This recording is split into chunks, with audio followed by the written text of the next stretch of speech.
Movie শুরু হয় টোলাকে দেখিয়ে যে রাতের বেলা স্কুটি চালাতে চালাতে নিজের বাড়ির দিকে যাচ্ছিল আর তখনই তাকে কিছু লোক কিডন্যাপ করে নিতে চলে আসে। এই গুন্ডাদের হাত থেকে তাকে বাঁচানোর জন্য টোলার লিজার্ড তার গলায় একটি ডিভাইস লাগিয়ে তার চারপাশে একটি প্রোটেক্টিভ শেল অ্যাক্টিভ করে দেয় আর নিজেই সেই গুন্ডাদের সাথে লড়াই করার জন্য এগিয়ে যায়। সে খুব সহজেই একজন লুপের উপর থেকে আরেকজন লুপের উপরে লাফ দিয়ে দুজনকেই কাবু করে ফেলেছিল। তবে এরপর লড়াই করার জন্য পুরো একটি দল চলে আসে আর এত বড় বড় লোকেদের সাথে লড়াই করার জন্য সে মোটেই পারফেক্ট ছিল না, কারণ সে খুব ছোট ছিল। এদের সাথে লড়াই করার জন্য মানুষের মতো বড় হতে হতো। সে নিজের ভিতরে থাকা টেকনোলজির সাহায্যে নিজেকে বড় করার চেষ্টা তো করছে, কিন্তু সেটা কোনোভাবেই সম্ভব হয়নি। আর এইসবের কিছু সেকেন্ড পরে আমরা জানতে পারি এসব কিছু যা আমরা দেখছিলাম সেগুলো বাস্তবে ঘটছিল না। টুলার বাবা যে কিনা একজন ইঞ্জিনিয়ার, সে এইসব ফাইটিং গুলো নিজের সিস্টেমে করছিল। জানা গেছে যে আজকাল শহরে কিডন্যাপিং অনেকাংশে বৃদ্ধি পেয়েছে আর সে এমন একটি রোবট তৈরি করতে চায় যেটার মাধ্যমে সব বাচ্চারা নিরাপদে থাকতে পারবে। এবার আমরা টুলাকে দেখতে পাই যে নিজের ঘরে ছিল। তার বাসাটি সায়েন্স ফেয়ার থেকে কোনো অংশ কম ছিল না, কারণ সব কাজের জন্যই এখানে টেকনোলজির ব্যবহার হতো। আজ অনেকদিন পর টোলার বাবা তার সঙ্গে দেখা করতে বাড়িতে এসেছিল। টোলা অনেক হ্যাপি ছিল। সে নিজের বাবাকে ওয়েলকাম করার জন্য বাসায় অনেক আয়োজন করেছিল আর এরপর সে রেডি হয়ে এয়ারপোর্টে চলে যায়। সে ভেবেছিল তার বাবা তাকে দেখে হ্যাপি হয়ে যাবে, উল্টো তার বাবা তাকে একা দেখার পরে আরো বকাঝকা করে যে তুমি এখানে একা কি করছো। সে সময় আমরা খেয়াল করি বাডি নামের একজন বিশালাকৃতির লোক টোলার উপর নজর রাখছিল। বাড়ির পথেও সে টোলা এবং টোলার বাবাকে ফলো করছিল। এদিকে গাড়িতে থাকা রেডিও নিউজে টোলা এবং তার বাবা শুনতে পাচ্ছিল যে আজকাল বাচ্চা কিডন্যাপিং হওয়ার বিষয়টা অনেকটাই বেড়ে গেছে। এটা শোনার পর টোলা অনেকটাই ভয় পেয়ে যায়। এরপর তার মনে পড়ে তার বাবা এই কারণে এয়ারপোর্টে একা আসতে তাকে বকাঝকা করেছে আর তাই সে তার বাবাকে সরি বলে আর বলে এরপর আমি নিজের খেয়াল রাখবো। টোলা তার বাবার জন্য কাপকেক বানিয়েছিল, কিন্তু বাড়িতে আসার পর তার বাবা সেটা খাওয়ার টাইম পায়নি। টোলা আজকে বার্থডে ছিল, কিন্তু নিজে এক কাজে এতটা বিজি থাকার কারণে টোলার বাবা সেটা ভুলে গিয়েছিল। একটি আর্জেন্ট কল আসায় টোলার বাবা তাকে বলে সরি বাবা, আজকে রাতেও আমি তোমার সাথে থাকতে পারবো না, একটি আর্জেন্ট কাজের জন্য আমাকে আজকেই ফিরে যেতে হবে। এটা শোনার পর টোলা আপসেট হয়ে যায়। টোলার বাবা এখান থেকে যাওয়ার পরে তার কাছে আসে কোল, যে কিনা টোলার খুব ভালো বন্ধু ও আবার বাড়ির কাজও করে। টোলার জন্মদিন তার মনে ছিল আর তাই যখন সে টোলাকে উইশ করে তখন তার মুড ঠিক হয়ে যায়। এদিকে টোলার বাবা তখনও নিজের সেই লিজার্ডটি নিয়ে কাজ করছিল, যে পুরোপুরি নিজেকে একটি বড় আকৃতির লিজার্ডে ট্রান্সফর্ম করতে পারছিল না। তার বস আবারও তাকে দ্রুত নিজের কাজ শেষ করার জন্য অর্ডার দেয় আর সাথে সাথে এটাও বলে তুমি চেক করো যে এই লিজার্ডটি নিয়ে তুমি কাজ করছো সেটা তোমার এক্সপেরিমেন্টের জন্য যোগ্য কিনা। টোলার বাবারও সেটাই মনে হচ্ছিল যে হয়তোবা এই লিজার্ডটি কোনো কাজেরই না আর তাই এই লিজার্ডটি টোলাকে গিফট করে দেয়। সে অনেকদিন যাবত কিছু একটা পেট হিসেবে চাইছিল। টোলা এই লিজার্ডটিকে দেখে হ্যাপি হয়নি, কারণ তার লিজার্ড চাই না, সে তো কুকুর চাচ্ছিল। যাই হোক, এটাকেই সে নিজের বন্ধু করে নেয়। সিন কাট হওয়ার পর এবার আমরা বাডি নামের সেই লোকটির স্টোরি দেখানো হয়, যে কিনা এয়ারপোর্টে টোলার উপর নজর রাখছিল। সে ছোটবেলায়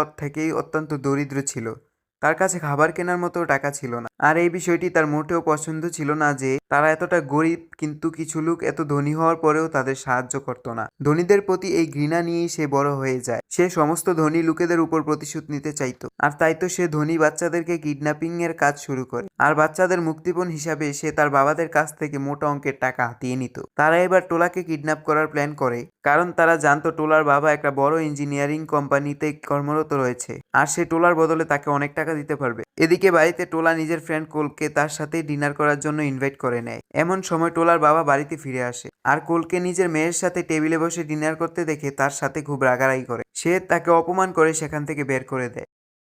দুঃখী কোল যখন বাস স্টপে পৌঁছায় তখন অনেক বেশি বৃষ্টি হচ্ছিল। বৃষ্টির কারণে বাস অপেক্ষাকৃত ভাড়া বাড়িয়ে ফেলে, কিন্তু কোলের কাছে এত টাকা ছিল না আর তাই সে বৃষ্টিতে পায়ে হেঁটে বাড়িতে ফিরতে হয়। আর পথের মাঝেই কোলের কাছে বাড়ির কল আসে, যে তাকে দেখার জন্য ডাকছিল। আসলে কোলের মা বাড়ির কাছ থেকে কিছু টাকা লোন নিয়েছিল কোলের পড়াশোনার জন্য, কিন্তু দুর্ভাগ্য এই যে সে হঠাৎ এতটাই অসুস্থ হয়ে পড়ে যে কোলকে নিজের পড়াশোনা বাদ দিতে হয়। লোনের সব টাকা তার মার মেডিসিনের পিছনেই চলে গিয়েছিল, এছাড়া খাবার কেনার জন্যও তাকে কাজ করতে হতো। কোল বাড়ির কাছ থেকে লোন নেওয়া টাকাগুলো প্রতি মাসে একটু একটু করে পরিশোধ করে দিত। সে ভেবেছিল এই মাসে হয়তোবা বাড়ির বেশি টাকা প্রয়োজন আর তাই সে নিজের জমানো সব টাকা নিয়ে তার কাছে গিয়ে পৌঁছায়। কিন্তু এখানে তো বাড়ির প্ল্যানই ছিল অন্য কিছু আর তাই কোল তার দিকে টাকা এগিয়ে দিতেই সে বলে, আরে না, আমার তো টাকার কোনো প্রয়োজন নেই, তুমি চাইলে এই টাকা আমায় মাস শেষেও ফেরত দিতে পারবে। আমার তো তোমার সাথে ছোট্ট একটা কাজ ছিল, আমি জানি তুমি তোলাদের বাসায় কাজ করো আর তুমি তার খুব ভালো বন্ধু। তুমি যদি একটি কাজ করো, টোলাকে কিডন্যাপ করতে আমাকে হেল্প করো, তবে এর বদলে আমি তোমার মায়ের চিকিৎসার সব খরচ বহন করব। বাড়িও এটা জানতো যে টোলার দুর্বলতা কোথায়। টোলা কিছুতেই তার ফ্রেন্ডের কিডন্যাপিং এ হেল্প করবে না, কিন্তু সে এটা জানতো যে যদি সময় মতো তার মার চিকিৎসা না করা হয় তাহলে তার মা মারা যেতেও পারে। বাধ্য হয়েই তাকে বাড়ির কথায় রাজি হতে হয়। সে বাড়িকে প্রশ্ন করে, টোলাকে কিডন্যাপ করে আসলে আপনি কি করতে চান? উত্তরে বাড়ি বলে, খুব বেশি কিছু নয়, তার বাবার কাছ থেকে মুক্তিপণ হিসাবে কিছু টাকা দাবি করব, আর যখন সে আমাকে টাকা আমার হাতে দেবে আমি টোলাকে ছেড়ে দেব তার বাবার কাছে। এখানে টোলার প্রাণনাশের কোনো আশঙ্কাই নেই, আর তাই বাড়ির প্ল্যান অনুযায়ী কুল টোলার সাথে দেখা করে। সে টোলাকে এমন একটি জায়গায় যাওয়ার কথা বলে যেখানে টোলা সবসময় যেতে চাইতো। টোলা সেখানে যেতে রাজি হয়ে যায়। তারা টোলার ফ্লাইং কারে চড়ে অন্য প্রান্তে চলে আসে, যেখানে আমরা দেখতে পাই টোলার লিজার্ডটিও তার সাথেই ছিল। টোলার এই জায়গাটিতে এসে অনেক ভালো লাগছিল। সে কোলকে ধন্যবাদ জানায়, কারণ তার কারণেই টোলা নিজের জীবনে নতুন নতুন অভিজ্ঞতা পেত। টোলার কথা শোনার পর কোল মনে মনে আফসোস করছিল, হয়তোবা সে টোলার সাথে ভুল করছে। আর তখন তার চোখ সামনের সেই সমস্ত ফ্ল্যাশব্যাকগুলোতে চলে যায় যে সময়গুলো সে টোলার সাথে কাটিয়েছে আর খুব এনজয় করছিল। আর তার সেই সময় ব্রাডিকে হেল্প করার বিষয়ে নিজের সিদ্ধান্ত পাল্টে ফেলে। সে টোলার হাত ধরে দৌড়াতে শুরু করে আর তাকে বলে, দ্রুত এখান থেকে চলো, আমাদের এখান থেকে এখনই চলে যেতে হবে। এরপরই তারা যখন নিজের ফ্লাইং কারের সামনে যাচ্ছিল তখনই সেখানে বাড়ির এক লোক তাদের দুজনের সামনে চলে আসে। লোকটি কুলকে ধরে ফেলে। টোলা কুলকে বাঁচানোর জন্য লোকটিকে মারতে শুরু করে, কিন্তু সে বুঝে গিয়েছিল নিজের চেয়ে এত বড় লোকের সাথে সে কোনোভাবেই পেরে উঠবে না। এছাড়া সে এটাও বুঝে গিয়েছিল সে যদি এখান থেকে না পালিয়ে যায় তবে কিছু সেকেন্ডের মধ্যেই তার কিডন্যাপিং হবে। টোলা বিপদে আছে এটা তার লিজার্ড দেখে ফেলেছিল। সে টোলার হেল্প করতে চাচ্ছিল, কিন্তু তার ব্যাটারি লো হওয়ায় সে কিছুই করতে পারছিল না। কিন্তু সে টোলার কিডন্যাপিং হওয়ার সিগন্যাল তার বাবার কাছে পৌঁছে দেয়। টোলা দৌড়াতে দৌড়াতে এক মহিলার কাছে চলে আসে। সে নিজেকে বাঁচানোর জন্য তার কাছে সাহায্য চায়, কিন্তু সে এটা জানতো না মহিলাটিও কিডন্যাপারদের সাথেই একজন। এবার টোলার বাবার কাছে একটি ভিডিও পাঠানো হয় যেটাতে দেখা যায় টোলাকে কিডন্যাপ করে নেওয়া হয়েছে। এর সাথে এটাও জানানো হয় যদি টোলার বাবা কিডন্যাপারদের $150 মিলিয়ন মুক্তিপণ হিসেবে না দেয় টোলাকে মেরে ফেলা হবে। এদিকে রাস্তায় একটি বাচ্চা ছেলে টোলার লিজারটিকে রাতে পড়ে থাকতে দেখে সেটা নিজের হাতে তুলে নেয়। আর যখনই তার হাত থেকে স্মার্ট ওয়াচের সাথে লিজারটি টাচ হয় তখনই সেখান থেকে কিছুটা চার্জিং হয়ে যায়। আসলে এই লিজারটি হলো একটি রোবট, আর তাই তো এটাকে চার্জ করার প্রয়োজন। এদিকে জানা যায় যে টোলার বাবা এসব কিছু দেখে অনেকটা ঘাবড়ে গিয়েছিল। সে হলোগ্রামের ছবি পুলিশকে দেখায়, কিন্তু পুলিশও তাকে সাহায্য করতে রাজি হয়নি। আর তাই টোলার বাবা চুপচাপ $150 মিলিয়ন নিয়ে সেখানে পৌঁছানোর জন্য প্রস্তুত হয় যেখানে তাকে যেতে বলা হয়েছিল। কিন্তু মাঝপথেই তার কাছে কিডন্যাপারদের কল আসে। তারা জেনে গেছে টোলার বাবা পুলিশের কাছে সাহায্য চেয়েছিল, আর তাই তারা মুক্তিপণের দাম বাড়িয়ে দেয়। তারা এবার টোলার বাবার কাছে $250 মিলিয়ন দাবি করে, যা কিনা তাকে 2 ঘন্টার মধ্যে একত্রিত করতে হবে। টোলার বাবা বলে, এত মোটা অঙ্কের টাকা আমি কোথায় পাবো? কিডন্যাপার বলে, আমি তোমার উপর অনেক রিসার্চ করেছি। আমি খুব ভালো করেই জানি তুমি একটা বড় কোম্পানিতে জব করো। এছাড়া সে কোম্পানিতে তোমার শেয়ারও আছে। যাও গিয়ে নিজের শেয়ারের অংশ বিক্রি করে ফেলো, আর এরপর এসে নিজের মেয়েকে বাঁচিয়ে নিয়ে যাও। এদিকে দেখা যায় কিডন্যাপার টোলাকে ততক্ষণ বলে দিচ্ছে তাকে কিডন্যাপিং করতে পুলিশ তাকে সাহায্য করেছি। এটা শোনার পর টোলা অনেক বেশি দুঃখ পায়। এদিকে কুলেরও টেনশন হচ্ছিল, সে টোলাকে বাঁচানোর চেষ্টা করেছিল আর তাই বাড়ির লোকেরা এখন তার উপর প্রতিশোধ নিবে। কুল নিজেকে বাঁচানোর জন্য এক জায়গায় লুকিয়েছিল, কিন্তু বাড়ির এক লোক তাকে দেখে নেয়। সেই লোকটি কুলকে খুব বেশি ক্ষতিগ্রস্ত করার আগেই সেখানে লিজার্ড পৌঁছে যায়। সে বাড়ির পাঠানো সেই লোকটির সাথে অনেক লড়াই করে, আর এরপর সে কোলের কাছে গিয়ে প্রশ্ন করে টোলা কোথায়। কিন্তু কোল বলে, আমি জানি না, এরা টোলকে কিডন্যাপ করে নিয়েছে, আর আমার মনে হচ্ছে এই লোকটি সব জানে। এদিকে লিজার্ড যে লোকটিকে অনেক মেরেছিল সেই লোকটি দৌড়ে পালাতে পালাতে তাদের ফ্লাইং কারের ভেতরে ঢুকে পড়ে, কিন্তু লিজার্ডও কম না, নিজের জিহ্বার সাহায্যে সেই ফ্লাইং কার পর্যন্ত পৌঁছে যায়। এদিকে আমরা জানতে পারি যে টোলার বাবা ও লিজার্ডের সিগন্যাল ফলো করতে করতে কুল পর্যন্ত পৌঁছে যায়। কুল নিজের কাজের জন্য খুব আফসোস করে এবং তার কাছে ক্ষমা প্রার্থনা করে। সে সবকিছু খুলে বলে কি করে বাড়ি কুলকে তার কাছে ডেকেছিল। লোকটি কুলকে নিজের মায়ের চিকিৎসার লোভ দেখিয়ে ফাঁদে ফেলে টোলার কিডন্যাপিং এর জন্য সাহায্য করতে বলেছিল। টোলার কিডন্যাপিং এর পেছনে কোলের হাত রয়েছে এটা জানার পর টোলার বাবা অনেক বেশি রেগে যায়, কিন্তু তাকে থামিয়ে কুল বলে, থামুন আঙ্কেল, আমি জানি আমি অপরাধী, কিন্তু আমি ভুলে এই কাজটা করে ফেলেছি। তাই আমার বন্ধুকে বাঁচাতে আমি আপনার হেল্প করব, এটা আমার ওয়াদা। কুল গাড়িতে বসে টোলার বাবাকে বলে, আমার মা সবসময় বলতো বাড়ির মতো লোকের সাথে দেখা করার সময় সবসময় নিজের ফোনের রেকর্ড অন করবা, কারণ সে খুব বাজে লোক, যে কোনো সময় বিপদ ঘটতে পারে, এতে করে তোমার কাছে তার বিরুদ্ধে প্রমাণ জমা থাকবে। আর তাই সেদিন যে টোলার কিডন্যাপিং এর কথা বলেছিল সেদিনও আমার ফোনের রেকর্ড অন করা ছিল, আর বাড়ির সব রেকর্ডিং আমার কাছে আছে। একথা জানার পর টোলার বাবা অনেক খুশি হয়। সব রেকর্ডিং বাড়ির কাছে পাঠিয়ে সে বলে, এখনো সময় আছে, আমার মেয়েকে ছেড়ে দাও, আর যদি সেটা না করো তুমি খুব ভালো করেই জানো এসব রেকর্ডিং গুলো পুলিশের হাতে গেলে কি হবে। এদিকে দেখানো হয় টোলার রিজাল্টও তার রুম পর্যন্ত পৌঁছে গেছে যেখানে টোলাকে রাখা হয়েছিল। ছিল। লিজার্ড একটি বড় আকৃতির লিজার্ডে পরিণত হয় এইসব লোকেদের হাত থেকে টোলাকে বাঁচিয়ে নিতে পারে,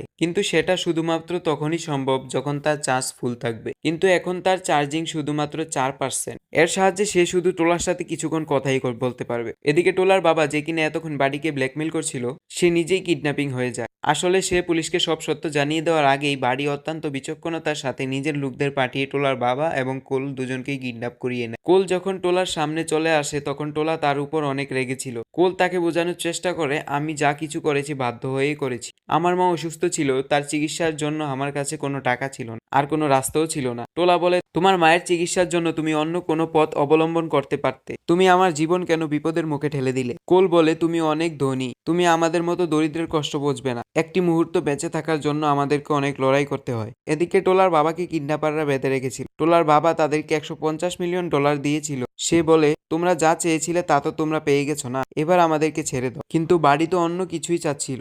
সে জানতো টোলার বাবার কোম্পানিতে অনেক ধনী লোকেরা কাজ করত, তাই সে বলে, তোমার কোম্পানিতে কাজ করা প্রতিটি এমপ্লয়ের ইনফরমেশন চাই, আর এটা করার জন্য তোমাকে অফিসের সিস্টেম হ্যাক করতে হবে। বাড়ি বলে, যা করার তাড়াতাড়ি করো। টোলার বাবার সব কম্পিউটার তার বাড়িতে ছিল, আর তাই কিডন্যাপাররা তাদেরকে টোলাদের বাড়িতে নিয়ে আসে। কিডন্যাপাররা টোলার বাবাকে নিয়ে তার অফিস রুমে চলে আসে, আর টোলা এবং কোলকে টোলার রুমে আটকে রাখে। যেখানে গিয়ে তাদের লিজার্ডের কথা মনে পড়ে, তারা বোঝে যায় এটাকে চার্জ করা ছাড়া আর কোনো উপায় নেই, কারণ লিজার্ড তাদের সাহায্য করতে পারবে যদি এটাকে প্রপারলি চার্জ করা হয়। কিন্তু টোলা বলে, এটার চার্জার তো বাবার অফিসের রুমে, আর সেখানে যাওয়া কোনোভাবেই সম্ভব না। টোলা কি যেন ভেবে জোরে জোরে চিৎকার করতে শুরু করে। কিডন্যাপার্স দরজা খোলে। তার কি হয়েছে জানতে চাইলে সে কান্নার অ্যাক্টিং করে হাঁটতে হাঁটতে নিজের বাবার অফিস রুমের পর্যন্ত চলে যায়, আর সেখানে থেকে চার্জার লুকিয়ে নিজের পকেটে নিয়ে নেয়। এরপর আবার কোলের কাছে ফিরে আসে। এদিকে তারা জেনে যায় যে লোকটি তাদের উপর নজর রাখছিল সে তাদের প্ল্যান জেনে গেছে, আর তাই তারা লোকটিকে অজ্ঞান করে ফেলে। এরপর তারা দ্রুত লিজার্ডটিকে চার্জ করে নেয়। ফুল চার্জ হওয়ার পর সে দ্রুত নিজেকে বড় আকৃতির লিজার্ডে ট্রান্সফর্ম করে, যাতে সে সব কিডন্যাপারদের সাথেই ইজিলি লড়াই করতে পারে। প্রথমে সে একটি মেয়েকে শায়েস্তা করে, সে মেয়েটিকে এক হাতে তোলে ছুঁড়ে মারে। ততক্ষণে মেয়েটি বোঝা যায় সে কোনোভাবেই লিজার্ডটির সঙ্গে পেরে উঠবে না। মেয়েটি তার বাকি সঙ্গীতদের সেখানে ডেকে নেয়। এই সুযোগে টোলা নিজের বাবার কাছে চলে যায়। সে গিয়ে দেখে বাড়ি তার বাবাকে মারছে, কারণ সে তখনও কিডন্যাপার্সদের কাছে তার অফিসের এমপ্লয়ীদের ইনফরমেশন দেয়নি। টোলা অনেক বুদ্ধিমতী ছিল, তাই সে তার চোখের স্পেশাল গ্লাস পরে আসে, যেটাতে সবকিছু রেকর্ড করা সম্ভব ছিল। আর সেই গ্লাসের সাহায্যে বাড়ির সমস্ত কথার রেকর্ড হচ্ছিল, যে সে কিভাবে শহরের ধনী লোকেদের বাচ্চাদেরকে কিডন্যাপ করে তাদের কাছ থেকে টাকা হাতিয়ে নেয়। টোলা এই রেকর্ডিং ইন্টারনেটে অন লাইভ করে দেয়, যা পুলিশের লোকও দেখে ফেলে। বাড়ি সেখানে পালিয়ে যাওয়ার আগেই লিজার্ড নিজের ম্যাজিক্যাল রোপ এর সাহায্যে তাকে বেঁধে ফেলে। এখানে পুলিশের লোক এসে তাকে নিয়ে যায়, আর এর সাথে টোলাও মুক্ত হয়ে যায়, যেটার জন্য কোল অনেক সাহায্য করেছিল। টোলার বাবা বুঝে যায় কোল ভালো ছেলে। সে কোলকে সাহায্য করার ওয়াদা করে। সে বলে, তোমার স্টাডি এবং তোমার মায়ের চিকিৎসার সব ধরনের খরচ বহন করব। এটা শুনে সবাই খুশি হয়ে যায়। টোলা এবং কোল এর বন্ধুত্ব আগের মতো হয়ে ওঠে। তারা সবাই অনেক হ্যাপি ছিল, আর একটি হ্যাপি এন্ডিং দেখিয়েই মুভিটি শেষ হয়ে যায়।